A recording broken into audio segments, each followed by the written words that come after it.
Hello students, स्वागत है आप सभी का आपके अपने YouTube channel smart study classes पर। तो बच्चों, आप सभी को पता है कि फिजिक्स में हमने 70 most important very short type questions की एक सीरीज स्टार्ट कर दी है। इससे पहले वाली जो वीडियो थी उसमें मैंने आपको 70 इंपॉर्टेंट क्वेश्चंस बताए थे। आज से हम एवरीडे 10 क्वेश्चंस डिस्कस करेंगे विद सॉल्यूशन। तो ये वीडियो स्टूडेंट आप सभी के लिए बहुत ज़्यादा इंपॉर्टेंट है, इन सभी वीडियोज़ को आप जरूर देखना। और जैसे हमारी ये सीरीज समाप्त होगी उसके बाद आपको चैप्टर वाइज भी important very short type questions कराए जाएंगे। जो बच्चे ज़्यादा क्वेश्चंस तैयार नहीं कर सकते, उनको लगता है कि मैं इतने क्वेश्चंस तैयार नहीं कर पाऊंगा, तो ये 70 तैयार कर लेना। आपको इन 70 क्वेश्चंस में से बहुत सारे क्वेश्चंस देखने को मिल सकते हैं, ठीक है ना बच्चों। और इसके बाद हम क्या स्टार्ट करने वाले, चैप्टर वाइज। जहां तक शायद 4 लेसन तक हमारे इंपॉर्टेंट कंप्लीट हो चुके थे, 5th लेसन से हम लोग स्टार्ट कर देंगे, टेंशन मत लो, ठीक है बच्चों। तो हमारा पहला क्वेश्चन है, और जिस बच्चे को इसकी पीडीएफ ना मिली हो, आज ही smart study classes app download कर लो प्ले स्टोर से। वहां पर आपको फ्री स्टडी मटेरियल में important derivations, important very short type, important objective की पीडीएफ मिल जाएंगी। आज ही हम लोग अपडेट कर देंगे। अगर वहां पर नहीं है तो फॉर्मूलाज की पीडीएफ भी आपको फ्री स्टडी मटेरियल में मिल जाएगी। जल्दी से smart study classes app play store से डाउनलोड कर लो और 5 स्टार रेटिंग कर देना हमारे लिए, ठीक है ना। हेलो स्टूडेंट्स, तो अनअकैडमी आपके लिए लेगा student India's biggest test series. आप यहाँ पर टेस्ट सीरीज देखकर इनाम भी जीत सकते हो, अनअकैडमी स्कॉलरशिप एडमिशन टेस्ट। और ये होने वाला स्टूडेंट 21 फेब को सुबह 9 बजे से दोपहर 12 बजे तक। और यहाँ पर आप एनरोल कर सकते हो फ्री ऑफ कॉस्ट। जब आप एनरोल करोगे तब स्टूडेंट आप ये टेस्ट दे सकते हो। एनरोल कैसे करना है ये मैं आपको आगे बताने वाला हूँ, और एनरोल फ्री ऑफ कॉस्ट है, ठीक है ना बच्चों। और यहाँ पर आप स्कॉलरशिप जीत सकते हो यार, 1 करोड़ रुपए तक की। बताओ, एक तो टेस्ट दो, उसके साथ साथ आपको स्कॉलरशिप भी मिलेगी। इससे बड़ी अपॉर्चुनिटी आपके पास और क्या हो सकती है। अब टेस्ट के बारे में थोड़ा सा बात जो जान लेते हैं। सेपरेट टेस्ट है ये 10th और 11th वालों के लिए। अटेम्प्ट आपको लाइव अटेम्प्ट कर सकते हो और अपनी ऑल इंडिया रैंक भी जान सकते हो। आपको यहाँ इसका डिटेल्ड एनालिसिस मिलेगा ईच टेस्ट का, जितने भी टेस्ट होंगे यहाँ पर, ठीक है। और बेस्ट एजुकेटर्स जो हैं वो आपका क्यूरेट करेंगे बच्चों। ये टारगेट जो बच्चे 2023 में या फिर 2022 में IIT JEE देने वाले उनके लिए स्पेशली है। और यहाँ पर आप 1 करोड़ रुपए तक की स्कॉलरशिप जीत सकते हो, ठीक है बच्चों। अब यहाँ पर आपका आना चाहिए कि हम टेस्ट क्यों दें। देखो, कई रीजन्स हैं। आप अपनी प्रिपरेशन यहाँ पर चेक कर सकते हो। आप यहाँ पर अपनी जो ऑल इंडिया रैंक है वो जान सकते हो, आपकी तैयारी कैसे चल रही है। ऑल ओवर द इंडिया से यहाँ पर बच्चे जुड़ेंगे। और इसके साथ साथ आप यहाँ पर 1 करोड़ रुपए तक की स्कॉलरशिप जीत सकते हो। जो बच्चे 2022 में या फिर 2023 में IIT JEE देने वाले हैं उसके लिए स्टूडेंट मैं यहाँ पर बता दूं, जो टॉप 2 रैंकर्स होंगे उनके लिए 100% स्कॉलरशिप मिलेगी। सेम जो 2023 के लिए तैयारी कर रहे हैं उनके टॉप 2 रैंकर्स हैं, उनके लिए 100% स्कॉलरशिप है। 75% स्कॉलरशिप मिलेगी रैंक 3 से लेकर 7 तक। तो यहाँ पर आप पूरा प्रोसेस आप देख सकते हो बच्चों, ठीक है ना। बात करते हैं आप कैसे एनरोल कर सकते हो बच्चों। देखो, इस वीडियो के डिस्क्रिप्शन में आपको एक लिंक दे रखी है, उस पर आप क्लिक करोगे। जैसे आप उस पर क्लिक करोगे तो आपके सामने ये पेज शो होने लगेगा बच्चों।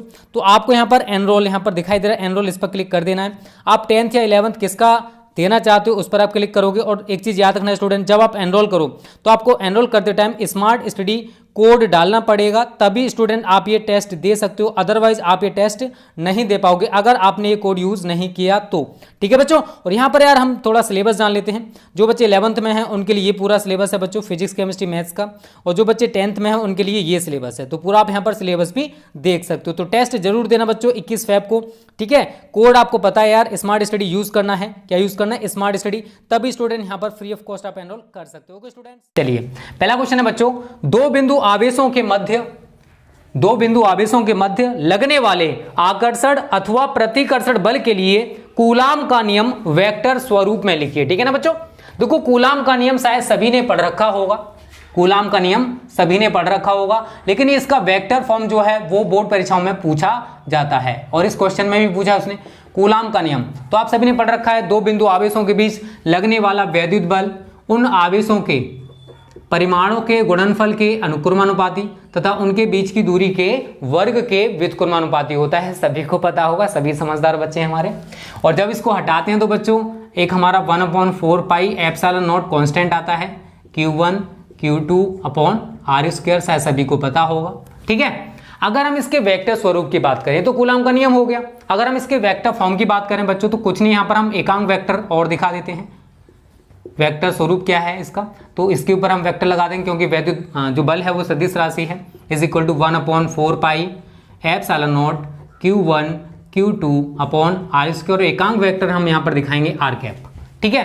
या तो आप ऐसे दिखा सकते हो, अथवा करके बच्चों इसको हम एक और फॉर्म में लिखते हैं, F वेक्टर 1 2, ठीक है। 12 is equal to 1/4 pi epsilon not Q1 into Q2 upon R12 square, और यहाँ पर भी कैप पर भी आपको सेम दिखाना पड़ेगा बच्चों। ये हमारा जो कूलाम का नियम है बच्चों, उसका वेक्टर फॉर्म है। या तो आप ऐसे लिख कर आ सकते हो, अदरवाइज बच्चों आप ऐसे लिख कर आओगे तब भी आपको पूरे मार्क्स मिल जाएंगे। जितने नंबर का, देखो 1 नंबर में पूछा जाता है, 2 नंबर का सवाल तो है नहीं यार कि 2 नंबर में पूछा जाएगा। 1 नंबर का सवाल है, आपको 1 नंबर इस पर जरूर मिल जाएगा, ठीक है बच्चों। तो उम्मीद करता हूं यार ये चीजें क्लियर होगी होंगी। वेक्टर फॉर्म क्या है कूलाम के नियम का, वो मैंने आपको बता दिया है। दूसरा क्वेश्चन है बच्चों आपका, दूसरा है बच्चों, आवेशित खोखले गोलाकार चालक के भीतर विद्युत क्षेत्र की तीव्रता कितनी होती है। तो आवेशित खोखले गोलाकार विद्युत चालक के अंदर जो तीव्रता है बच्चों वो 0 होती है। और जो बच्चे यूपी बोर्ड से हैं उनके सिलेबस में क्वेश्चन नहीं है, तो आप इसको तैयार नहीं करोगे तो कोई दिक्कत नहीं है, चलेगा। आवेशित खोखले गोलाकार या गोलीय कोष की बात कर रहा है, तो उसके अंदर विद्युत क्षेत्र की तीव्रता 0 होती है, ठीक है बच्चों। तो वो मैंने यहां पर दिखा दी है। तीसरा है बच्चों आपका क्वेश्चन, वैद्युत द्विध्रुव आघूर्ण से क्या तात्पर्य है। इसका मात्रक एवं विमा, ठीक है। वैद्युत द्विध्रुव आघूर्ण, तो मैं यहां पर लिखूंगा वैद्युत द्विध्रुव आघूर्ण। इंपॉर्टेंट है बच्चों ये, ठीक है ना, पूछा जा सकता है। 1 नंबर के सवाल है हमारे। Electric dipole movement, electric dipole movement definition क्या है बच्चों वो हम लोग जानते हैं। तो यहां लिखोगे बच्चों आप, वैद्युत द्विध्रुव में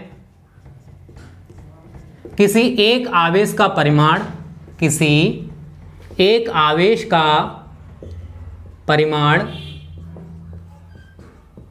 तथा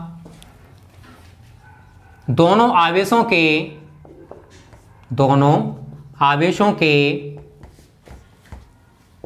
बीच की दूरी के गुणनफल को वैद्युत द्विध्रुव आघूर्ण कहते हैं। वैद्युत द्विध्रुव आघूर्ण कहते हैं। इसे स्मॉल p से प्रदर्शित करते हैं। किससे? स्मॉल p से इसको रिप्रेजेंट किया जाता है बच्चों। इसे स्मॉल p से प्रदर्शित करते हैं, ठीक है। अब देखो मैं यहाँ पर थोड़ा सा डायग्राम बनाकर आपको पूरी तरह से समझाता हूँ बच्चों। ये हमारा इलेक्ट्रिक डाइपोल है इस टाइप से। ये क्या है हमारा इलेक्ट्रिक डाइपोल, -q और +q, a b। जो डिस्टेंस होता है बच्चों वो होता है 2l। कितना होता है? 2l। और यहां पर अगर डायरेक्शन की बात करें वैद्युत द्विध्रुव आघूर्ण की तो ये होती है, ठीक है, ऋणावेश से धनावेश की ओर, वैद्युत द्विध्रुव के अक्ष के अनुदिश। तो बच्चों डेफिनेशन क्या है, मैं इसको लिखूंगा P = Q × 2l। आप इसी से, अगर आप थोड़े से समझदार हो ना तो आप इसी से पूरी डेफिनेशन बना सकते हो। देखो वैद्युत द्विध्रुव -q और +q आवेशों से मिलकर बना हुआ है, ठीक है। दो बराबर और विपरीत आवेश एक दूसरे से अल्प दूरी पर स्थित हों तो ये जो संरचना है, जो स्ट्रक्चर बनता है बच्चों, उसको हम इलेक्ट्रिक डाइपोल कहते हैं। तो वैद्युत द्विध्रुव में किसी एक आवेश का परिमाण, देखो माइनस और प्लस केवल इसकी प्रकृति को रिप्रेजेंट करते हैं, धनावेश और ऋणावेश। अगर परिमाण की मैं बात करूंगा तो वो हमारा q ही रहेगा। तो वैद्युत द्विध्रुव में किसी एक आवेश का परिमाण तथा दोनों आवेशों के बीच की दूरी कितनी दिखाई दे रही है आपको? 2l। बीच की दूरी के गुणनफल को वैद्युत द्विध्रुव आघूर्ण कहते हैं। इसी से बच्चों आप इसका मात्रक बना सकते हो, इसी से आप इसका मात्रक बना सकते हो। आवेश का मात्रक बच्चा लोग क्या होता है? कूलाम। क्या होता है? कूलाम। और दूरी का मात्रक क्या होता है? मीटर। क्या होता है? मीटर, ठीक है। और अगर मैं बात करूंगा बच्चों इसकी विमा की, कि विमा क्या होगी, तो देखो कूलाम आवेश की क्या होती है? 80 और मीटर है इसकी क्या होगी? L। तो बच्चों मैं इसको क्या लिख सकता हूं? LTA। क्या लिखूंगा? LTA। बच्चों अगर हम राशि की बात करें, वैसे पूछा नहीं इसने बट पूछ सकता है, तो बच्चों ये राशि हमारी है सदिश। कैसी है? सदिश। और अगर मैं इसकी डायरेक्शन की बात करूंगा तो बच्चों वैद्युत द्विध्रुव की अक्ष के अनुदिश ऋणावेश से धनावेश की ओर, ये इसकी दिशा होगी। तो हमने यहां पर डेफिनेशन जानी कि वैद्युत द्विध्रुव में किसी एक आवेश का परिमाण तथा दोनों आवेशों के बीच की दूरी के गुणनफल को वैद्युत द्विध्रुव आघूर्ण कहते हैं। आप इस डायग्राम से पूरी डेफिनेशन बच्चों बना सकते हो। स्क्रीनशॉट ले लो यार, 3 क्वेश्चन कंप्लीट करा दिए मैंने, बताया कुछ। और जिन बच्चों ने वीडियो को लाइक नहीं किया, लाइक कर दिया करो। इन वीडियोस का टारगेट है कम से कम मुझे 1000 लाइक्स चाहिए हर वीडियो पर। इतना तो कर ही दिया करो यार हमारे लिए, आपके लिए इतना मेहनत करते हैं, लेकिन आप सभी उसका फल हम लोगों को नहीं देते हो। मेहनत करो बच्चों, बोर्ड परीक्षाओं के लिए ज़्यादा टाइम नहीं बचा हुआ है, ठीक है ना। मेहनत करोगे तभी आप बोर्ड परीक्षा में अच्छा स्कोर कर पाओगे। टाइम भी हमारे पास कम बचा हुआ है, तो हम भी आपके लिए मेहनत कर रहे हैं। जल्दी से सिलेबस खत्म हो के आपके सारी चीज़ें हम लोग प्रोवाइड कर दें जो भी हमने बोला है, ठीक है बच्चों। चलिए बात करते हैं बच्चों आज का क्वेश्चन नंबर 4। क्वेश्चन नंबर 4 तो इसमें कह रहा है बच्चों, वैद्युत क्षेत्र की तीव्रता की परिभाषा एवं मात्रक लिखिए। किसकी बात कर रहा है बच्चों? वैद्युत क्षेत्र की तीव्रता, वैद्युत क्षेत्र की तीव्रता। अब हम इसकी परिभाषा और मात्रक जानेंगे। इंग्लिश में इसको कहते हैं intensity of electric field, electric field, ठीक है बच्चों। अब डेफिनेशन क्या होगी देखिए, बहुत इजी डेफिनेशन है, आप भी इसको बना सकते हो। हमारे पास सूत्र होता है बच्चों E बराबर F/Q0। आप इसी से पूरी की पूरी परिभाषा बना सकते हो। कैसे? वैद्युत क्षेत्र में एकांक परीक्षण आवेश पर लगने वाले वैद्युत बल को वैद्युत क्षेत्र की तीव्रता कहते हैं। Q0 क्या है? परीक्षण आवेश, टेस्ट चार्ज है। F क्या है? वैद्युत बल। और E क्या है? हमारी वैद्युत क्षेत्र की तीव्रता। आप इसी से पूरी परिभाषा बनाओगे। वैद्युत क्षेत्र में एकांक परीक्षण आवेश पर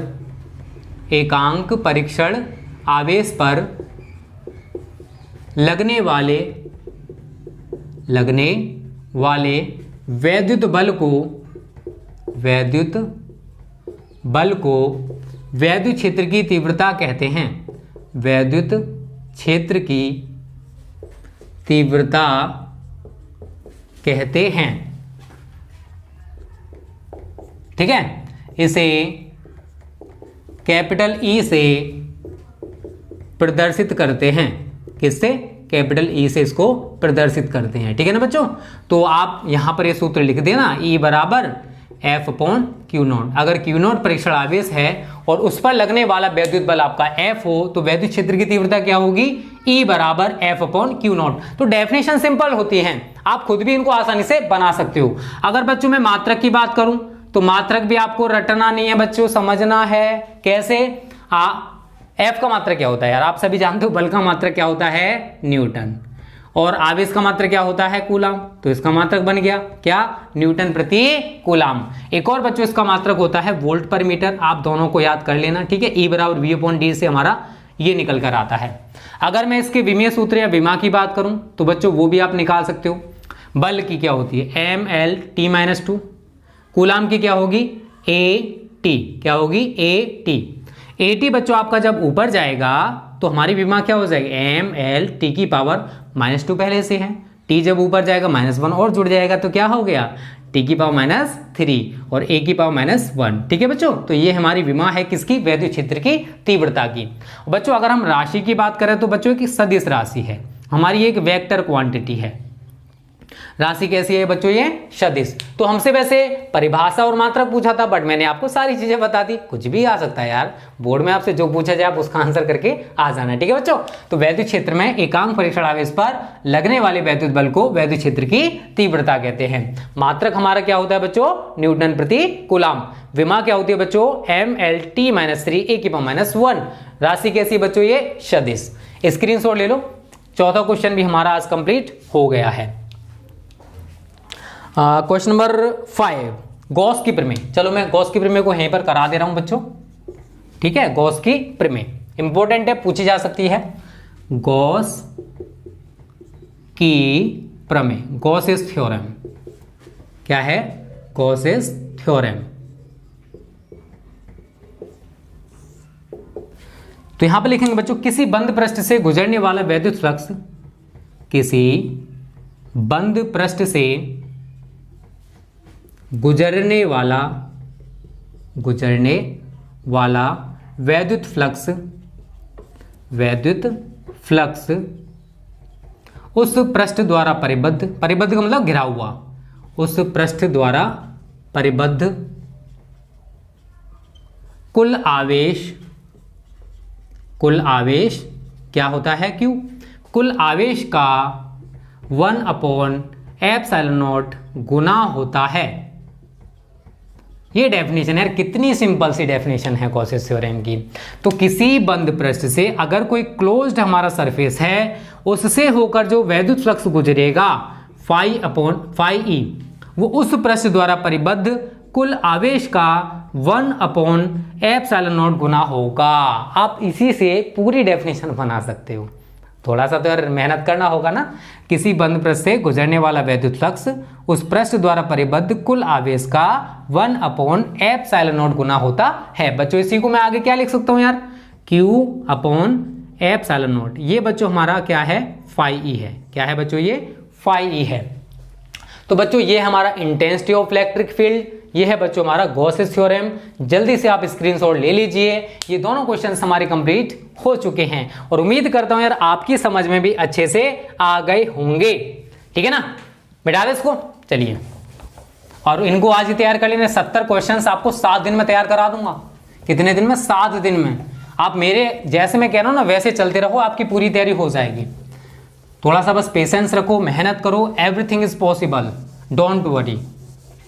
चलिए बच्चों, छठा क्वेश्चन है बच्चों हमारा, समविभव पृष्ठ से क्या तात्पर्य है? इक्विपोटेंशियल सरफेस किसे कहते हैं? क्वेश्चन नंबर 6 क्या है? समविभव पृष्ठ। समविभव पृष्ठ इंग्लिश में कहते हैं इसको इक्विपोटेंशियल सरफेस। तो किसी बिंदु आवेश के, डेफिनेशन क्या है? किसी बिंदु आवेश के चारों ओर खींचा गया वह काल्पनिक पृष्ठ जिसके प्रत्येक बिंदु पर विभव समान हो, जिसके प्रत्येक बिंदु पर विभव समान हो, उसी को बच्चों क्या कहते हैं? समविभव पृष्ठ। समविभव पृष्ठ कहलाता है। तो बहुत ही इजी डेफिनेशन है बच्चों, आप इसको आसानी से बना सकते हो। तो अगर कोई भी बिंदु आवेश है हमारा, ये कोई मान लो बिंदु आवेश है प्लस Q या जो भी है, इसके चारों ओर अगर हमने ऐसे करके कोई पृष्ठ खींच दिया तो इसके प्रत्येक बिंदु पर, अगर इसके प्रत्येक बिंदु पर विभव एक जैसा है बच्चों, अगर हम इस सरफेस पर कहीं पर भी बात करें, अगर विभव एक जैसा है तो इस सरफेस को हम लोग क्या कहने वाले हैं? समविभव पृष्ठ। इक्विपोटेंशियल सरफेस होगा। हमने जो चारों तरफ खींचा है उसको हम समविभव पृष्ठ बच्चों कहेंगे। ठीक है ना, तो इस छठे क्वेश्चन का आंसर हो जाएगा। 7वां क्वेश्चन है बच्चों आपका कि संधारित्र से क्या तात्पर्य है, मतलब कैपेसिटर किसे कहते हैं? बहुत ईजी है, संधारित्र। तो यहां लिखोगे आप इंग्लिश में कैपेसिटर, सिटर। ठीक है, तो यहां लिखोगे संधारित्र। ऐसे दो चालकों का युग्म है, ऐसे दो चालकों का युग्म है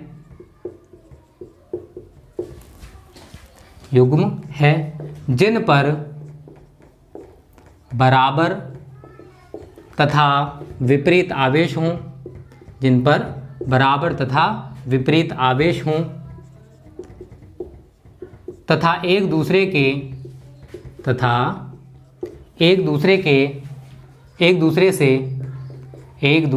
से अल्प दूरी पर स्थित हों, मतलब बहुत कम दूरी पर, अल्प दूरी पर स्थित हों, इसको कहते हैं बच्चों हम लोग कैपेसिटर या संधारित्र। तो ये ऐसे दो चालकों का युग्म है जिन पर बराबर और विपरीत आवेश होंगे। जैसे ये दो हमने प्लेटें ले ली, इस पर है प्लस Q आवेश और इस पर है माइनस Q आवेश। ठीक है, और इनके बीच के डिस्टेंस भी ज़्यादा नहीं है, उतना डिस्टेंस हमने रखा है कि ये दोनों प्लेटें एक दूसरे से आपस में चिपकनी नहीं चाहिए। इसको हमने दिया है प्लस Q आवेश और इस वाली प्लेट को हमने पृथ्वी से जोड़ दिया है। तो ये बच्चों आपको जो दिखाई दे रहा है यही है हमारा कैपेसिटर। तो संधारित्र ऐसे दो चालकों का युग्म है जिन पर बराबर तथा विपरीत, प्लस माइनस है ना, बराबर तथा विपरीत आवेशों और एक दूसरे से अल्प दूरी पर, वो कम से कम दूरी होनी चाहिए। अगर हम इन प्लेटों को थोड़ा सा और पास लेकर आए तो एक पर प्लस है दूसरे पर माइनस है, एक दूसरे से अट्रैक्ट हो जाएंगी। तो वो कम से कम डिस्टेंस हमको रखना है कि दोनों प्लेटें एक दूसरे से चिपकनी नहीं चाहिए। ठीक है बच्चों, तो डेफिनेशन आप बना सकते हो कि संधारित्र ऐसे दो चालकों का युग्म है जिन पर बराबर तथा विपरीत आवेश हों और एक दूसरे से अल्प दूरी पर स्थित हो। 8वां क्वेश्चन है बच्चों, संधारित्र की धारिता से आप क्या समझते हैं? संधारित्र की धारिता, संधारित्र की धारिता, कैपेसिटेंस ऑफ कैपेसिटर, इसको क्या मतलब डेफिनेशन बनानी है बच्चों। तो इसके लिए सूत्र है C बराबर Q/V। संधारित्र की किसी एक प्लेट को दिया गया आवेश तथा दोनों प्लेटों के बीच उत्पन्न विभवांतर के अनुपात को संधारित्र की धारिता कहते हैं। यार बहुत इजी डेफिनेशन से आप बना सकते हो। तो यहाँ क्या लिखोगे? संधारित्र की किसी एक प्लेट को दिया गया आवेश तथा दोनों प्लेटों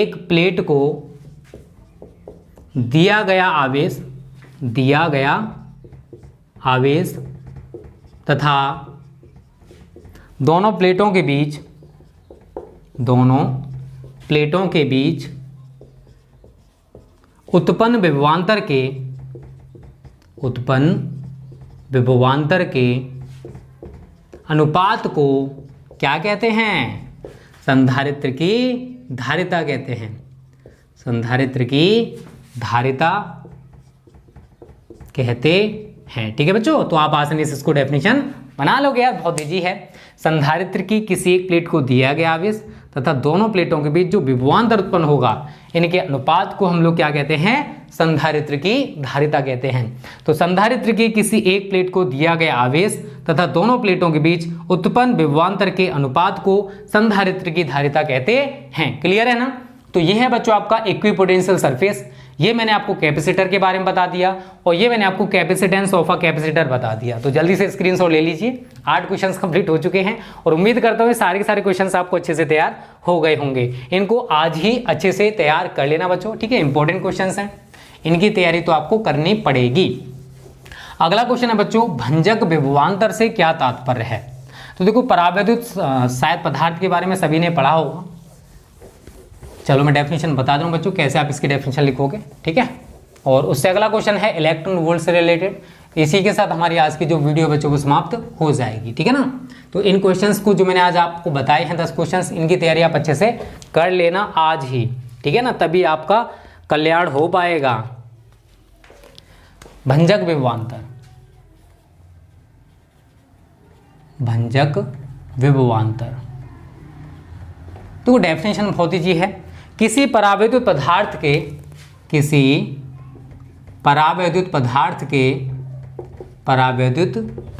के सिरों के बीच उत्पन्न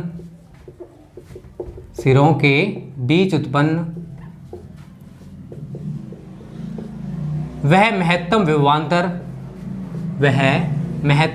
विभवांतर जिसे परावैद्युत बिना वैद्युत भंजन के इलेक्ट्रिक ब्रेकडाउन बिना वैद्युत भंजन के सहन कर सकता है, कौमा भंजक विभवांतर कहलाता है। क्या कहलाता है? भंजक विभवांतर कहलाता है। तो बहुत ईजी डेफिनेशन, आप इसको आसानी से बना सकते हो, ठीक है बच्चों? तो कोई भी परावैद्युत पदार्थ है उसके सिरों के बीच उत्पन्न वह अधिकतम विभवांतर, वह महत्तम विभवांतर जिसे परावैद्युत पदार्थ बिना इलेक्ट्रिक ब्रेकडाउन हुए सहन कर लेता है, उसी को बच्चों हम लोग भंजक विभवांतर कहते हैं। 10वां क्वेश्चन है इलेक्ट्रॉन वोल्ट से रिलेटेड। किससे? इलेक्ट्रॉन वोल्ट से रिलेटेड। तो एक इलेक्ट्रॉन वोल्ट वह ऊर्जा है जिसे एक इलेक्ट्रॉन 1 वोल्ट के विभवांतर द्वारा त्वरित होने पर अर्जित करता है या प्राप्त करता है। एक इलेक्ट्रॉन वोल्ट लिख लेना, एक इलेक्ट्रॉन वोल्ट वह ऊर्जा है जिसे एक इलेक्ट्रॉन 1 वोल्ट के विभवांतर द्वारा, जब कोई इलेक्ट्रॉन है अगर उसे 1 वोल्ट का विभवांतर दिया जाएगा तो वो त्वरित होगा, गति करेगा। तो त्वरित होने पर जितनी ऊर्जा प्राप्त कर रहा है उसी को 1 इलेक्ट्रॉन वोल्ट कहते हैं। और 1 इलेक्ट्रॉन वोल्ट में अगर हम जूल की बात करें बच्चों तो वो होते हैं 1.6 × 10⁻⁹ जूल, ठीक है ना। तो इस तरीके से बच्चों ये 10 क्वेश्चंस हैं, इनको आज ही तैयार कर लेना, कल मैं आपको 10 क्वेश्चन सॉल्व कराऊंगा। तो उम्मीद करता हूँ 10 क्वेश्चन आपको अच्छे से तैयार हो जाएंगे। स्क्रीनशॉट ले लिया सभी ने। तो स्टूडेंट आज की वीडियो को हम लोग यहीं पर समाप्त करते हैं। उम्मीद करता हूँ ये वीडियो आपको अच्छी लगी होगी। अच्छी लगी है तो वीडियो को लाइक और शेयर करने में कंजूसी मत करना। Okay students, thanks for watching this video.